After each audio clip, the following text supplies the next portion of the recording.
Mesdames et messieurs et mesdemoiselles, c'est une information importantissime. Oui. Et donc, je vous demande de la partager. Qu'est-ce qui se passe? Vous savez, très souvent, Monsieur Zelensky et son ministère de la Défense, donc voilà, et ses potes qui sont à la tête de cet État ukrainien, ne cessent de dire la Russie a attaqué des habitations, des immeubles résidentiels, des écoles privées, des écoles publiques, des lieux de loisirs pour enfants, machin, machin. Vous savez, ils ne cessent de le dire. Et alors, c'est une stratégie. C'est une stratégie quand la Russie dit souvent nous n'avons pas touché aux quartiers résidentiels, encore moins des immeubles résidentiels ou des écoles. Non. Nous avons touché des centres de merceaux situés auprès de ces endroits, où nous avons touché effectivement des endroits dans les conditions normales construits pour du loisir, mais transformés effectivement en des centres de déploiement pour des merceaux ou des centres névralgiques effectivement pour l'armée de M. Zelensky. C'est la preuve évidente que je m'apprête maintenant à vous donner. Ça se passe à Kharkov.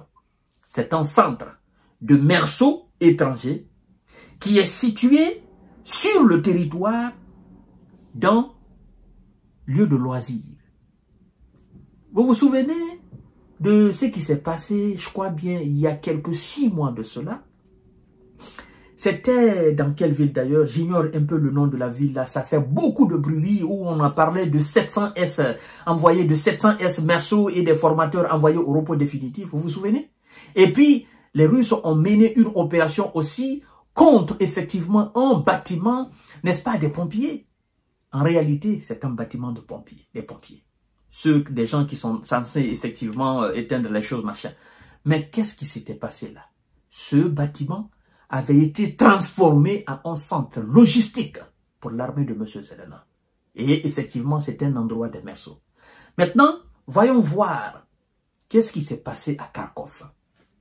C'est très important à apporter ces précisions, ces petites précisions-là. Un point de déploiement de merceaux étrangers touché par une opération de grande envergure près de Kharkov. Voilà. Alors, on nous apprend qu'un point de déploiement de merceaux étrangers a été pulvérisé à Kharkov, selon Sergueï Lebedev, coordinateur du réseau clandestin pro-russe de Nikolaïev. Écoutez très bien ce qu'il dit. Les forces russes ont mené une opération de très grande précision contre un point de déploiement de merceaux étrangers près de Kharkov. Vous comprenez? C'est Sergueï Lebedev, coordinateur du réseau clandestin pro-russe qui nous informe. Il dit ceci. Un grand incendie s'est déclaré sur le lieu de l'impact. Une dizaine d'ambulances, de véhicules anti-incendie et militaires de M. Zelensky sont présents sur les lieux. Jusque-là, c'est bon. Maintenant, écoutez très bien. Cette partie, elle est très importante. Il dit, je cite, la base de merceaux étrangers était située à la périphérie de Kharkov sur le territoire du centre de loisirs Nesnaya Poliana. Du centre de loisirs était construit où? Était situé où? Sur le centre. Effectivement, sur le centre, n'est-ce pas? Il était situé sur le territoire du centre de loisirs Nesnaya Poliana. Ces derniers temps, les habitants locaux, vous comprenez? Y avaient régulièrement noté la présence de militaires étrangers dont certains parlaient espagnol. Fin de citation. Vous voyez? Donc, pourquoi M. Zelensky et ses potes, sachant très bien que ça, c'est un territoire, n'est-ce pas, de loisirs, ils vont effectivement mettre là où ils vont regrouper là, ils vont choisir un endroit si vous voulez bien, parce que ça c'est des choses qui ne se construisent pas uniquement, on dit bon spécifiquement ça c'est le centre des merceaux, non. Ils choisissent un endroit, ils savent que cet endroit soit est proche d'une école pour enfants, ou proche de l'hôpital, ou proche effectivement d'un centre de loisirs, ils se disent bon ici ils ne pourront pas le faire, parce que là ils ne pourront pas frapper ici, parce que là s'ils frappent ici, nous pourrons dire que voilà, ils ont touché une école, ils ont touché des quartiers résidentiels, ils ont touché un centre de loisirs, ils ont touché un marché. Donc, c'est la nouvelle stratégie des éléments de M. Zelensky. C'est-à-dire, les centres ne sont pas choisis au hasard. Ils ne peuvent pas aller les mettre dans un coin isolé. Ça sera très facile pour les Russes.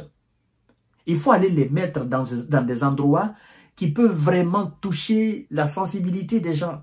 Oh non, pourquoi ils ont touché ce centre de loisirs? Oh non, pourquoi ils ont touché ce marché, ce supermarché? Oh non, pourquoi ils ont touché cet hôpital? Oh non, pourquoi ils ont touché cette école? Non.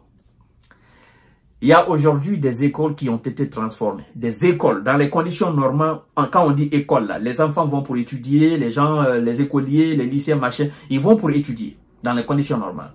Mais il y a de ces endroits qui ont été transformés aujourd'hui en des centres de déploiement, centres de recrutement. C'est la réalité. Et donc, quand les hommes de M. Vlado reçoivent ces informations et procèdent à des opérations au niveau de ces, pour pulvériser, pour envoyer, pour détruire, pour anéantir ces centres pareils-là, est-ce qu'on doit dire que c'est une école qui est partie? Non.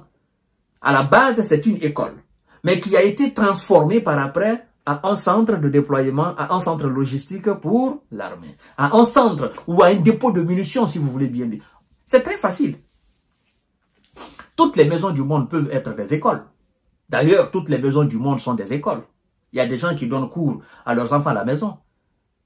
Partout, tu peux enseigner des gens, on appelle école. D'accord? Donc, toute école peut être aussi transformée à une maison d'habitation. Toute école peut être transformée aussi à une prison. Toute école peut être transformée en hôpital. Toute maison peut aussi être transformée effectivement à un centre de loisirs. C'est des choses qu'on construit. On appelle ici école, mais on peut le transformer pour le rendre aussi à un autre endroit. Voilà. Donc, il ne faudrait pas que voilà, les gens... regardez par exemple ce qui s'est passé à Gaza. Il y a des écoles qui ont été transformées en refuges de réfugiés. Là. Il y a des écoles qui ont été transformées en centres de santé, centres de soins. C'est ce qui s'est passé à Gaza. Mais malgré tout ça, ben, les gars de M. Benya, ils procédaient à des opérations sur ces lieux pour dire non, non, ils ont transformé cette école à un centre de... Voilà.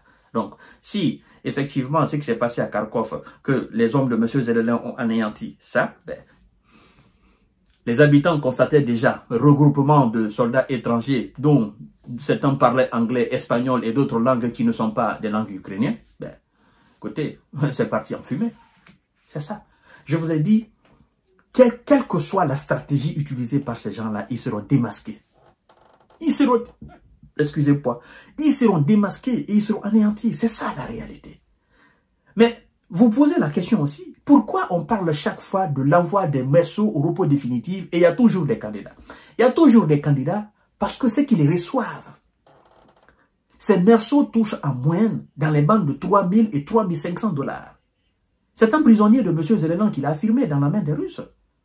Et eux, ils sont mécontents parce que eux, étant des Ukrainiens, ils touchent dans les bandes de 400, de 600, 700 jusqu'à 1000, 1500. Mais les merceaux, eux, les merceaux étrangers, eux, ils touchent dans les bandes de 3000, 3500. Bon, pourquoi cette différence? Pourtant, ils ont les mêmes rôles sur le terrain. La plupart du temps, ces merceaux-là, ils n'apportent absolument rien. Ils sont juste là et puis les autres sont au niveau des premières lignes. Parce qu'on dit, bon, c'est votre pays, vous devez aller là, nous sommes venus juste pour vous aider, machin, machin, machin. Mais écoutez, si vous prenez plus, vous dites que vous êtes venus pour nous aider, ben faites aussi ce que nous faisons. Au cas contraire, vous restez chez vous. Et nous autres, on va nous payer 3 000, 3 500. Ça va même motiver d'autres personnes à venir travailler. Parce qu'on sera alors dans les conditions les meilleures, même si l'État ne nous paye plus. Mais qu'on nous paye nos salaires, ça va nous permettre de vivre et ça va permettre aussi nos familles de vivre tranquillement. On peut donner une partie de nos salaires à nos familles et nous-mêmes on peut manger tranquillement, on peut s'acheter des bottes, on peut s'acheter effectivement des couvertures, machin, tout ce qu'on ne nous donne pas, on peut s'acheter avec, si on nous paye très bien. Voilà, mesdames et messieurs, je vous reviens tout à l'heure pour autre série d'informations de cortiquage. Ce centre de déploiement des merceaux, il a été envoyé au repos définitif à travers une opération de haute précision. Voilà. Partagez la vidéo, c'est pour la bonne information.